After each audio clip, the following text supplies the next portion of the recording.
Good morning. Welcome to the Amamansa Network. Also, welcome to Vibrant Authentic Living. This is Nandi. This morning, we're going to be talking about juicing. To juice or not to juice? That is the question. Now, this is something that has come up recently. Juicing itself is a very old thing. Nothing new about that, right? We have been juicing for a while. But more recently, though, we have been having to decide, is it really a good thing to juice our fruits and our veggies? Is it a bad thing? Is it a neutral thing?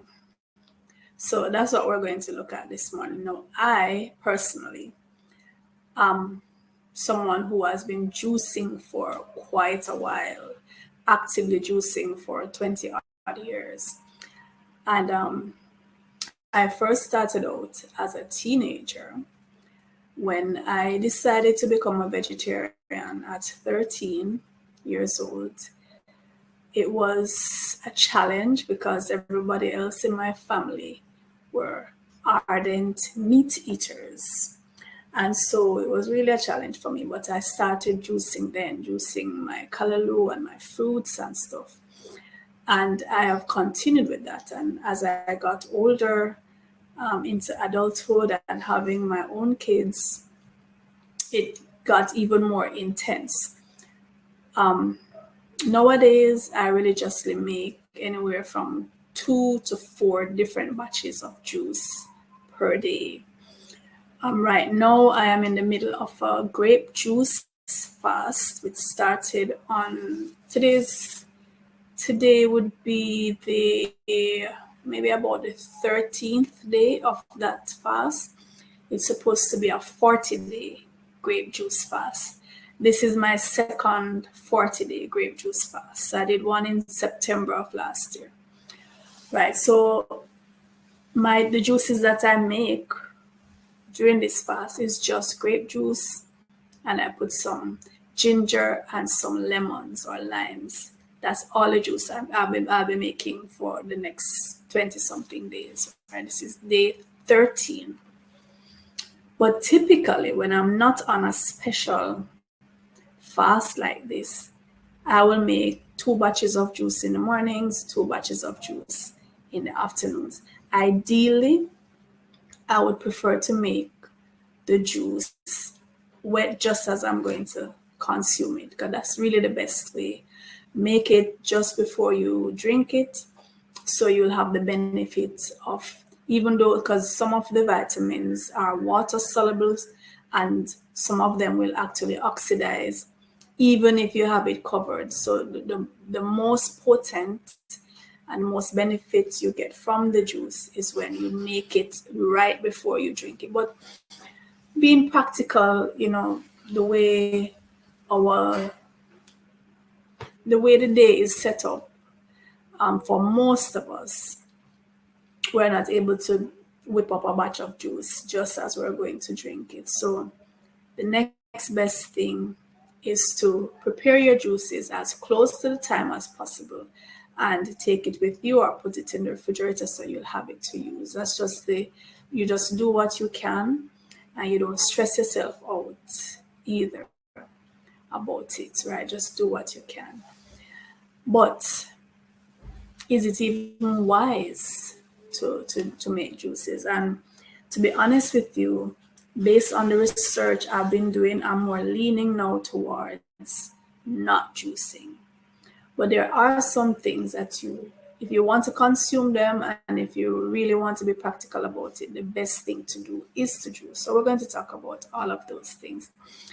As well as, there is an emotional aspect to juicing, especially for me.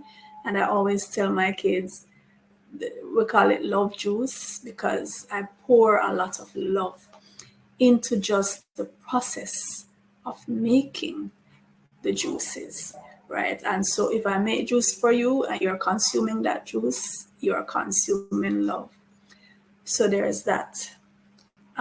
Before I go any further, as I love to do on this channel when I'm talking about anything related to diet and well-being, let me declare I am not a medical doctor. I have no intention of becoming a medical doctor. I have whatever I talk about, I practice in my personal life, and I'm sharing those experiences with you, and you take it as you may. So from my research, what I've learned about juicing, let us first talk about the advantages. And by the way, in this video, I'm also going to be sharing with you two short videos of me preparing juice, right?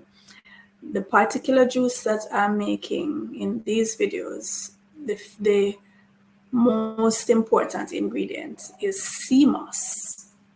So I'm going to teach you or show you how I make sea moss. And this is one of the things that if you plan on consuming sea moss, there really is no other practical way to consume it other than to juice it. Sea moss is a seaweed. It's you have several varieties of seaweed, right? And sea moss has wonderful benefits.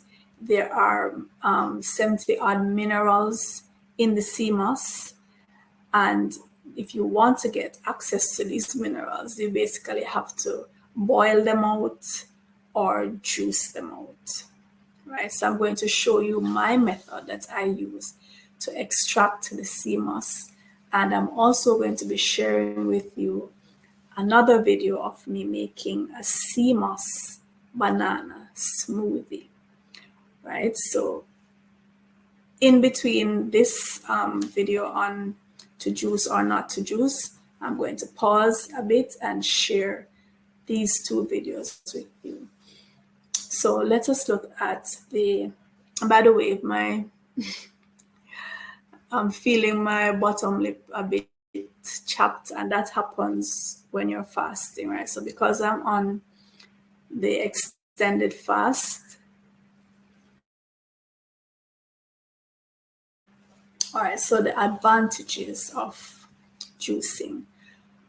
Now, there are some fruits just lend themselves to juicing, and they're big one because they are loaded with water, in addition to the polyphenols, the vitamins, the minerals, that they are chock full of them, right? Some fruits are cumbersome. Some fruits and veggies are cumbersome to consume as is, whether they're loaded with seeds that some people find just a nuisance, or they're just not palatable. Like, for example, some veggies are just not palatable. They don't lend themselves well. They're not appealing to you to just sit and eat. If you decide to have a vegetable salad, for example, and you're gonna slice up or slice or dice or grate, whichever one you want to do, your carrots, your lettuce, your other leafy greens, it's going to pile high like this in order for you to get adequate amounts, right? It piled high. If you were to take that and put it in a juice extractor or put it in a blender, it will be significantly reduced. The quantity of it will be significantly reduced. And so it's more in a form that you can, even if you want to chug it, whether you want to chug it or you want to sip it, it's more consumable, it's more appealing, and then you can add things to it. You can, mix up, blend flavors that go well together, and then you have something really enticing for you to consume. Me personally, based on my instinct and also based on my research, we're not natural vegetable eaters, we're natural fruit eaters, and so fruit is more appealing to us. So if we decide to have vegetables, especially, you're either going to end up steaming them or juicing them, to sit and really chomp down on this huge pile of veggies. It doesn't feel natural. It doesn't feel enticing to sit and do, not for me at least, right? So juicing condenses the bulk of the thing and puts it in a convenient amount for you to chug or for you to sip.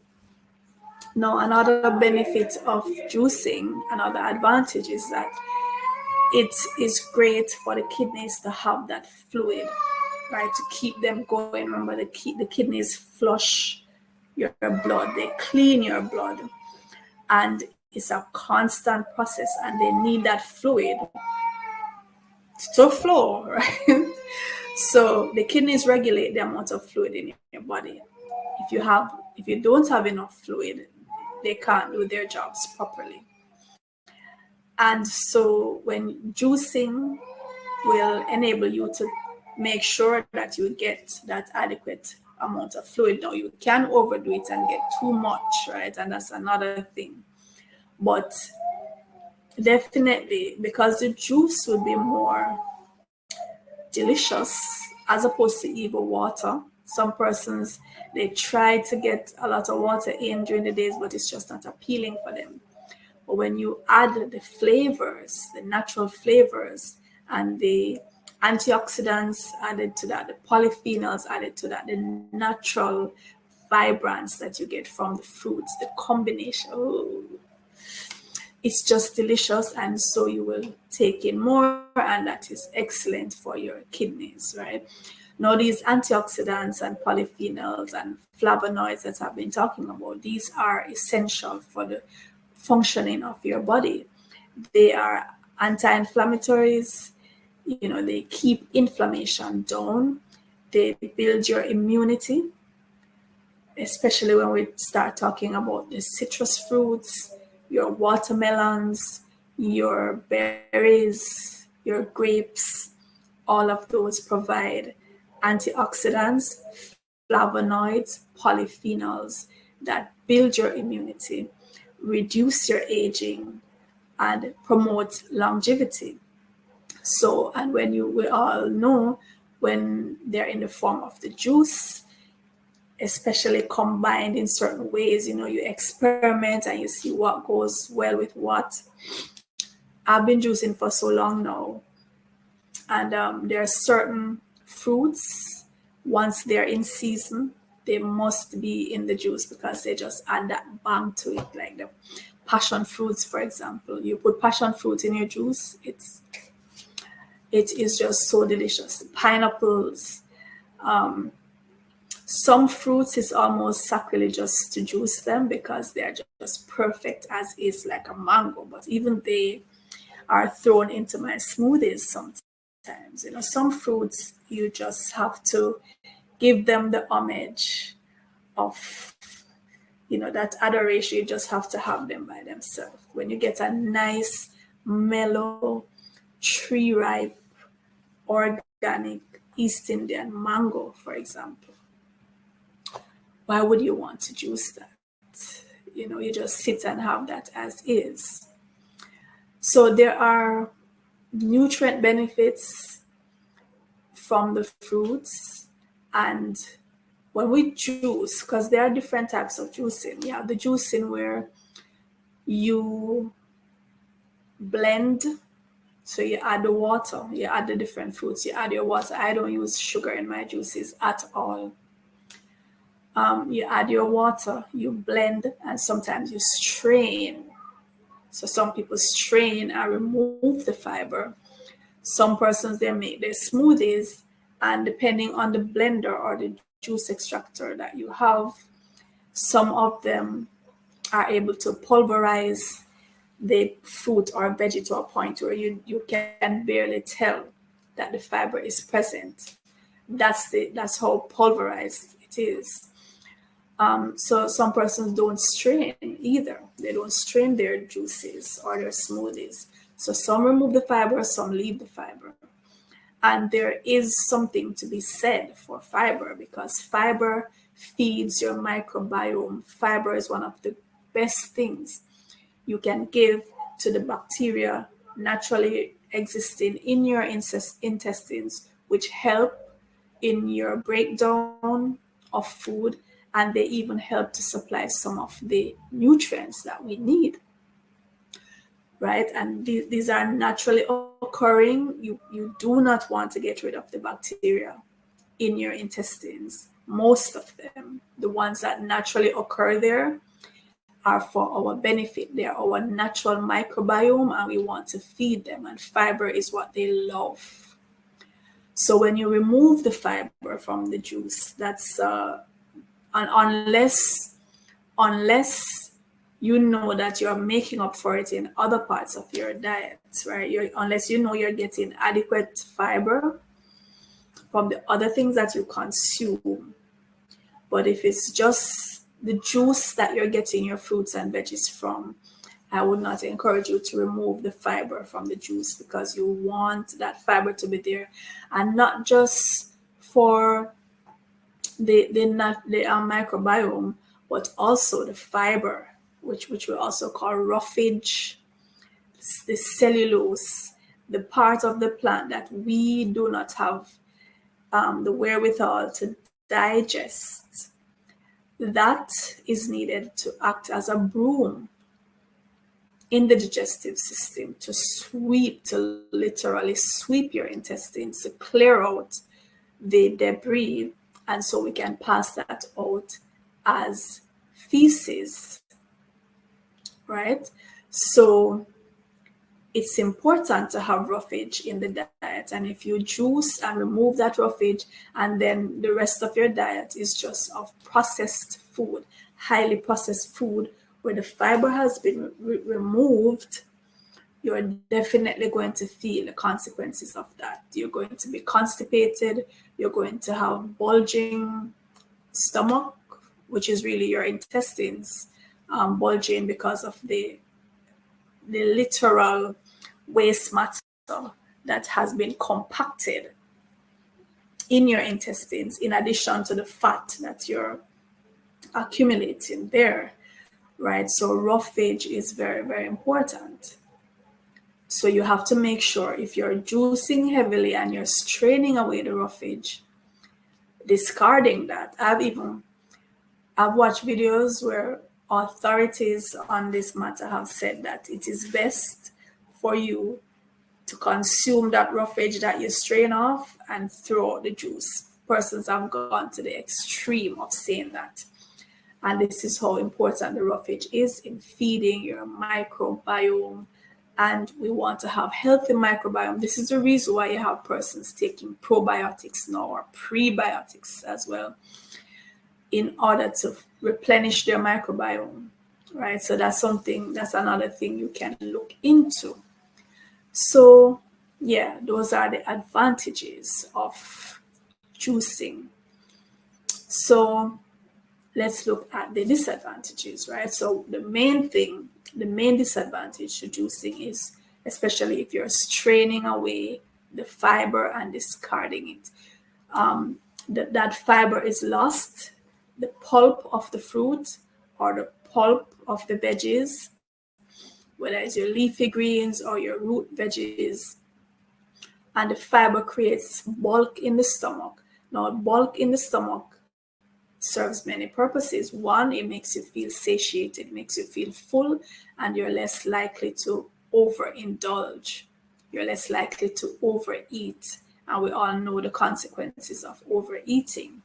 So just for the mere fact of having that fiber in your stomach, you will feel full and not want to put any more, right? And the fiber will reduce constipation, because the roughage will sweep your intestines, keep them squeaky clean, get that bulk out as feces, right? And it's clearing away any debris that is there. If you know that you're removing the fiber, if you're straining away the fiber from your juice, ensure that you have adequate fiber elsewhere in your diet. So what that means, including your leafy greens as a salad with your dinner, or you're eating heavily of fruits as they occur differently throughout the day. The juicing, especially as we have a tendency to chug it, right? You blend it, you chug it. You're bypassing a very important part of the digestive process, which is the amylase, the enzyme amylase in your saliva, which starts breaking down carbohydrates. And the juices are loaded with carbohydrates. Fruit juices and veggie juices are loaded with carbohydrates, right?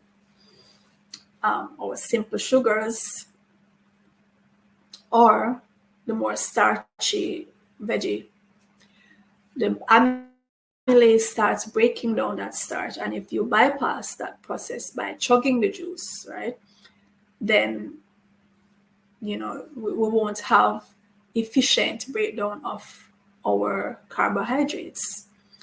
So it's better to sip your juice, make sure it stays in the mouth for a little while, just as when you are naturally chewing and mixing with the amylase from the saliva, naturally mixing that, it starts with the breakdown. So if you're removing the fiber that would naturally make you want to be chewing, then you have to just swish around the juice a little bit. Don't chug it, right? So that's a disadvantage. We have a tendency to chug the juices, to just, as in Jamaica, we said to glop it down, to gulp it down, but we said to glop it down. We have a tendency to do that because these juices are delicious. Fruit juices are delicious, right? Fruit juices can be a bother to persons with blood sugar conditions, right? Diabetes and so on, because they have naturally occurring sugars in the fruit, fructose, glucose, sucrose, depending on what the fruit is. And so you can have a hike, you can have a spike in the blood sugar immediately after drinking the juice. And if you already have blood sugar conditions, then this is something that could pose a problem to you. And this is why diabetics are told oftentimes to stay away from fruit. But it's not so much the fruit that is a problem. Fruit is actually an excellent thing. If you were to eat the fruit in its natural form, you are naturally releasing those sugars gradually. And then the added benefits of the fruit, the antioxidants, the polyphenols, right? They will actually help in ridding you of the diabetes. So this is something that you have to be careful about. Persons who are told not to eat fruit, to avoid fruit. In my opinion, that's very bad advice. It's how you partake of the fruit, right? So you don't want your sugar to spike. The fruits have natural occurring sugar, even though the fructose is not even so much of a problem as the glucose, and most fruits would have fructose as opposed to glucose. So that's another thing that you can do your own research on. Another disadvantage of juicing, especially if you're going to be straining away the fiber, is that over a long period, if you live on this alone, then for a long period, you could have problems with your digestive tract in terms of constipation, especially. I experience this like when I'm on extended fast. Because of that lack of fiber, you're not going to have a bowel movement every day. And depending on what kind of fast, you might actually have a little constipation. When I went on my first 40-day grape juice fast, I had issues with constipation, and that's the first time I've ever had any real serious issues with constipation. And this particular time when I'm on the grape juice fast right now, I decided to add some ginger, and I think it has helped because the ginger stimulates your digestive tract. It helps to. It's funny because it has a calming effect and it also stimulates it to move. So I've found that I've not had an issue with constipation on this grape juice fast. So the juice diet is not something you could live on prolonged without the impact of constipation, in my experience and in my opinion, right? So usually when I'm on any kind of juice fast, it's for a limited period. Even if it's an extended period, it's a limited period, right? It's not something I'm intending to do forever and ever and ever, because it's not a natural thing to be just subsisting on liquid. It's not natural. Our digestive system is made that way. So if you juice and you keep removing the fiber, you're not going to have that satiation. You're not going to feel full. And there is an enjoyment that comes. There's a natural enjoyment that comes with chewing your food, gradually releasing those flavors onto your palate. There's a natural enjoyment that comes with that. Now, a lot of the fruits that we juice, they will be high in potassium, like your citrus fruits, your even some of the leafy greens, your spinach, your lettuce, callaloo, bananas, and so on. They will be high in potassium, and if there's a flood of this into the bloodstream at one time, it can overwhelm the kidneys. So this is something we have to be mindful of, especially those who already have kidney issues, diabetes, renal failure. If they're on dialysis, for example, the leafy greens will have a lot of vitamin K, which help the blood to clot. And if there's a influx of this all at once and the person is on dialysis, it can cause problems, right? So especially if they're on blood thinners, so it kind of like a counter reaction to that. So these are things we have to be mindful of. But for most of us who don't have any of these pre-existing conditions, juicing is an excellent way of getting lots of nutrients into the body, especially when we're consuming things that are not naturally appealing to us. They may have the nutrients that we need, but they are not naturally appealing to us. Now, right now, I'm going to share the video with you of making the sea moss, right? And then we're going to chat for a little while more, and then I'm going to share with you the sea moss banana smoothie. All right, so here is the sea moss. Living, this is Nandi, and this morning I'm just going to do a quick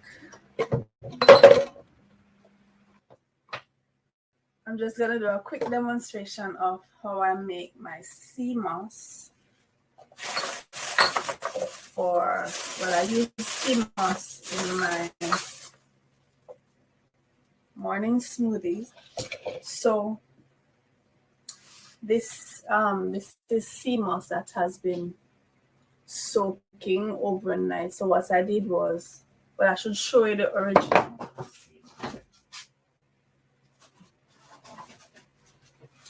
So this was the sea moss, the dried sea moss.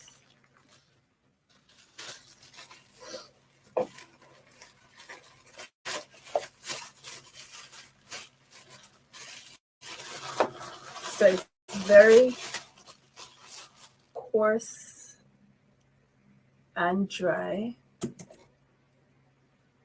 Right, so what you would do, you would wash this properly, and then what I do, I put it into a jar, and I boil some water and just pour the water over the jar, into the jar, sorry. Pour the water into the jar and allow the sea moss to steep for a while, and then I refrigerate it. So now it's ready to be put into my NutriBullet, and I'm going to blend it.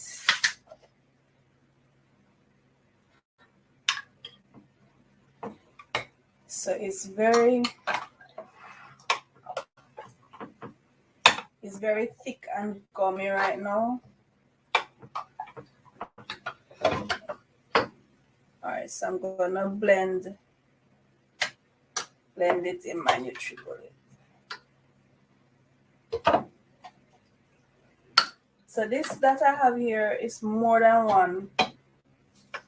It's gonna serve me for more than one mornings, because it's, even though I use a lot of sea moss, this is gonna serve me for a while. So now I'm going to add my spring water.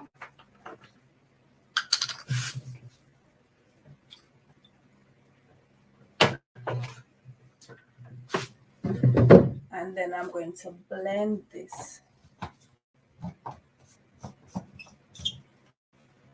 So this is the sea moss with spring water in my NutriBullet. I'm going to blend that.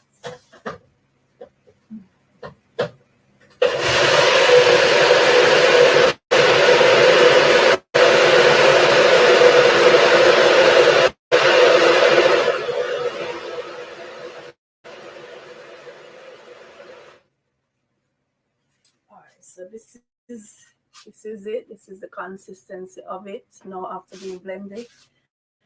And I'm just going to run this through a strainer that I have in my, put a bowl and just run that through the strainer.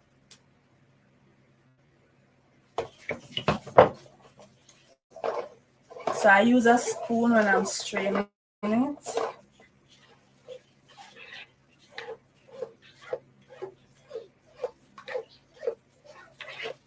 I use a spoon to just make sure it's completely out. You could also add some more water at this point. But what I'm gonna do, I'm gonna end up blending this again. So after I blend this batch that's in the jar, I'm going to end up blending the strained portion again. So I'm just going to collect that in another container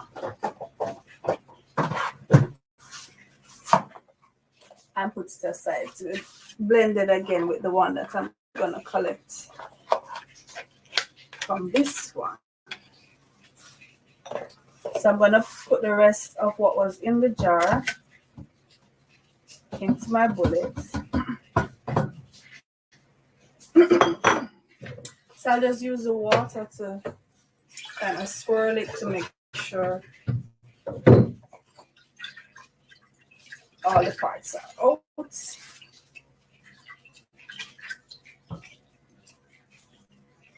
All right, now this is too much water for my bullet, so I'm gonna pour back out some. All right, I'm gonna blend this again.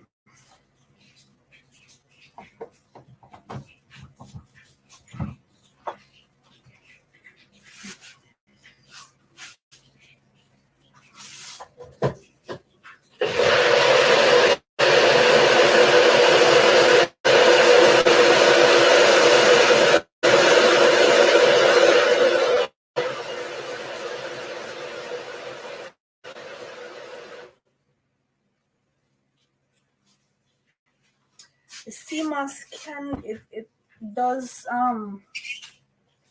feel a bit slimy sometimes. So if any gets on like the base of the bullet, your hand might feel a little slimy.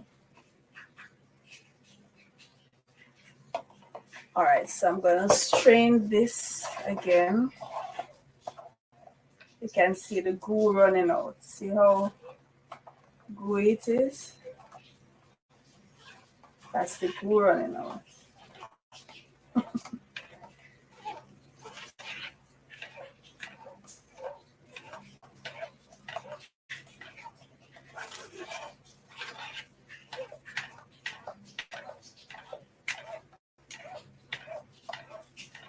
Look at all that glue.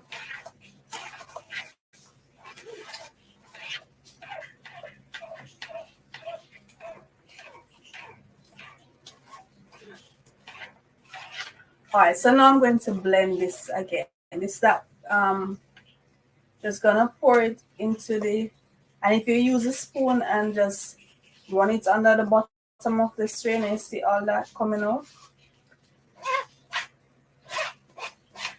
Now, sea moss is a very powerful and rich food, and you can add the sea moss to your smoothies. You can actually have it as is, just as sea moss. You can prepare it, you can add honey to it, cinnamon. What I do sometimes when I have the cinnamon leaves, I put it with the sea moss while I'm steeping it in the hot water. So I just put the cinnamon leaves,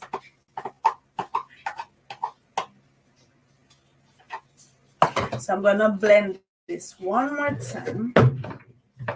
Make sure I'm extracting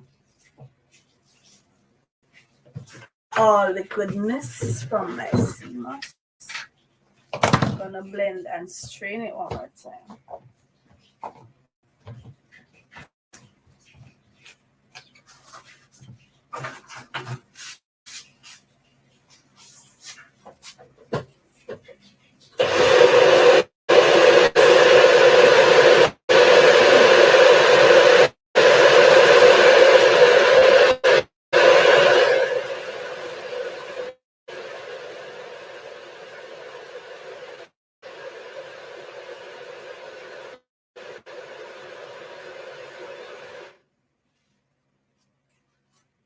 So look how creamy it is. You see that? It's very creamy and gooey.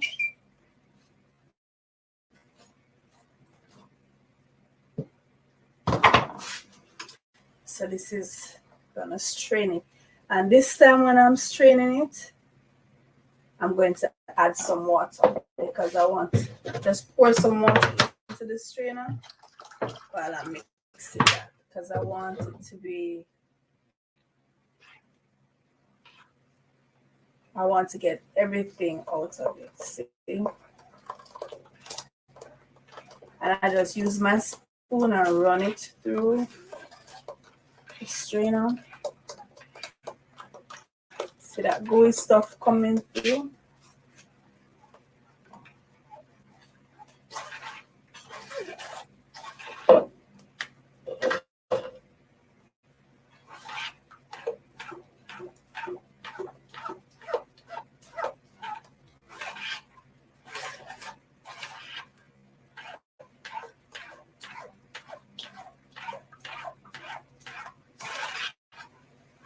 I want to make sure I extract all of the goodness of the sea moss. The sea moss is packed with nutrients.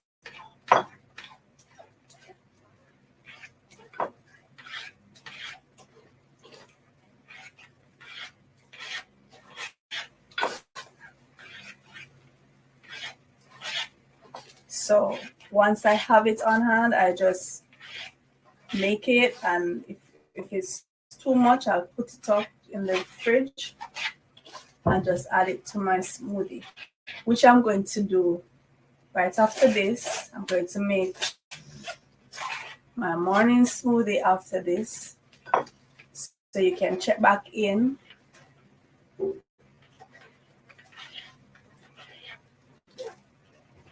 All right, so once everything is strained out,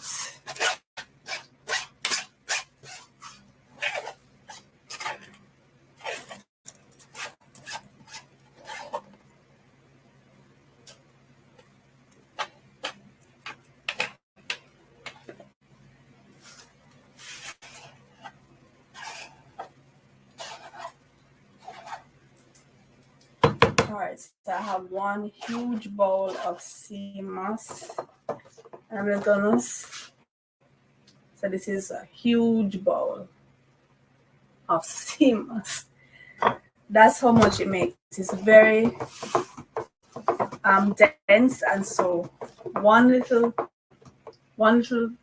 even a half handful of sea moss, it will make a huge amount. And you can just, so what I'm gonna do now is just pour this into a jar. So this is what we started with.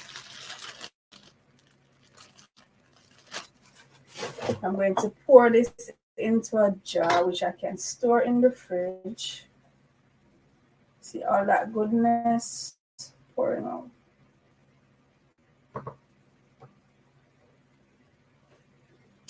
So I can store it in the fridge.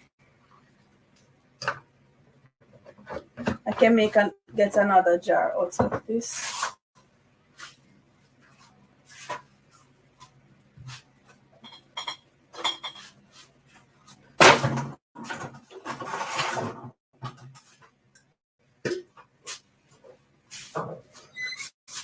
So I can get some more out of this. All right, so I'll just keep this in the fridge, and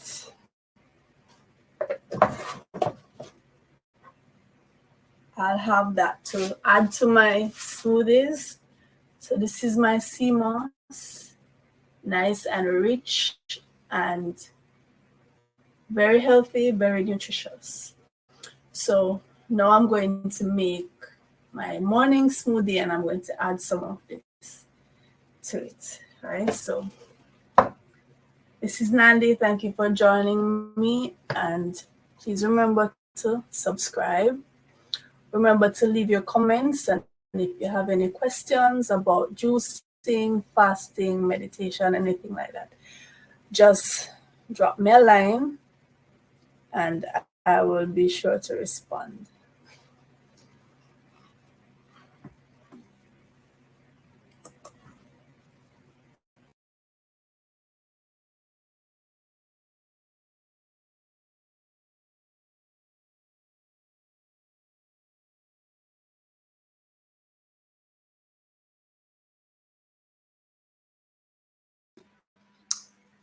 Okay, so that was me making the sea moss. And sea moss is one of those things that, as I said, if you're planning to consume it, there's pretty much no way around it other than to extract the juice, right? To juice it, to blend it. For me, I steep it in warm water and I blend it.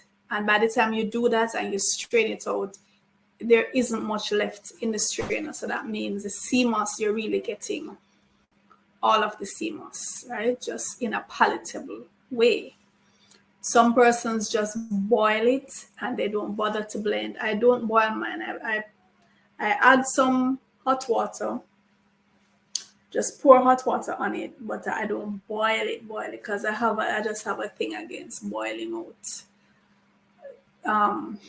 I have a thing against adding heat to my foods. I'm a raw foodist at heart, so even though I've never been able to practice that completely, I'm a raw foodist at heart. So whenever I can avoid adding heat or to boil things out, I do that. So I don't boil my sea moss. I'll pour hot water on it and let it steep, and then I blend it.